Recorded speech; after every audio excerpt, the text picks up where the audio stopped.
Hello, good non. હું વર્ષા ખાંડવાલા, ઉંમર 78 વર્ષ છે. સ્પાઇનિસ ગ્લોબલથી હું ઘણી જ માહિતગાર છું. 3 વર્ષ પહેલાં મને ઘૂંટણ અને કમરની તકલીફ હતી ઘણી.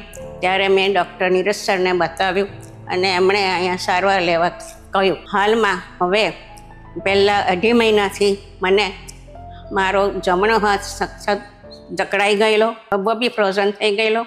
હોમ વિઝિટ માટે એમણે ડૉક્ટર શીતલબેનને નિમણૂક કર્યા હતા અને 2.5 મહિનાથી હું એમની જોડે સારવાર લઉં છું. આજે અત્યારે ઘણો જ ફરક પડ્યો છે. દુખાવો એમાં બંધ થયો છે, મસલ્સ પણ ઘણા સ્ટ્રોંગ થયા છે એવું લાગે છે. ડૉક્ટર શીતલબેનને બી લાગ્યું કે હવે ઘણો ફરક છે. હું ડૉક્ટર નીરજ સરનો તેમજ આખી ટીમનો ખૂબ આભાર માનું છું દિલથી. અને હું મારા મિત્ર તેમજ પરિવારના સભ્યોને પણ આ સ્પાઇનિસ ગ્લોબલ પર આવવા વિનંતી કરું છું.